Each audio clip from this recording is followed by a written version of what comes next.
तमाम दार्जिलिंग के मीडिया के साथियों का मैं स्वागत करता हूं। आज 24 जनवरी 2026 दार्जिलिंग में भारत के रिप्रेजेंटेटिव, भारत सरकार के रिप्रेजेंटेटिव और वार्ताकार इंटरलोक्यूटर पंकज सिंह जी का संपूर्ण जनता की तरफ से मैंने उनका स्वागत किया और उनका अभिनंदन किया। और साथ ही जिस पर्पस के लिए भारत सरकार ने उनको यहाँ भेजा है, उसी कड़ी में मेरा भी उनके साथ मिलना हुआ और अगले कुछ दिनों में दार्जिलिंग में रह करके तमाम पॉलिटिकल पार्टी के हमारे जितने भी नेता हैं, जीटीए के सभासद, जीटीए के चीफ, यहाँ के इलेक्टेड रिप्रेजेंटेटिव सांसद, विधायक और अन्य जो सामाजिक संस्थाएं हैं या कोई एक्टिविस्ट है या पुराने हमारे इस क्षेत्र के जो भी ब्यूरोक्रेट है, सबसे डिटेल में वो मिलेंगे।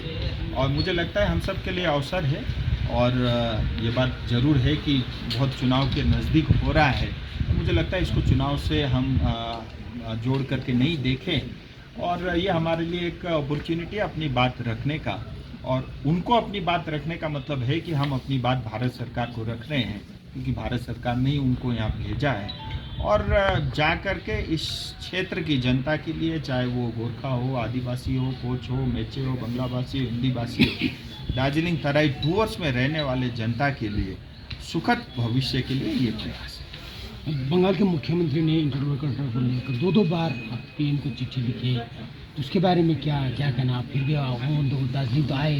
देखिए, मुझे लगता है मुख्यमंत्री जी ने वोट बैंक के लिए अपना धर्म निभाया है, उनको ये पूरा अधिकार है और मुख्यमंत्री जी वोट बैंक का धर्म निभाते रहे, लेकिन हमारे जनता के प्रति जो हमारा कर्म है वो हम निभाते रहे। इंटरलोक्यूटर का जो ये भ्रमण है वो फलदायक होगा बोल के कितना आशावादी आप?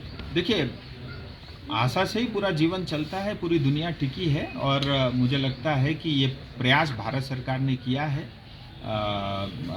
ये स्वागत योग्य है। और इसके बाद जो है क्षेत्र की जनता को न्याय मिलेगा, पूरा विश्वास है। और जिसको विरोध करना है करें, उनका ये अधिकार है, जिसको समर्थन करना होगा वो करेगा। लेकिन इस क्षेत्र की जनता के साथ अन्याय हुआ है, मैं डिटेल में नहीं जाऊंगा। दार्जिलिंग एक ज़माने में क्या था, आज क्या बना दिया है, ये हम सबको पता है और इसी तरह चलता रहा, न दार्जिलिंग बचेगा, न दार्जिलिंग में गोरखा समाज बचेगा।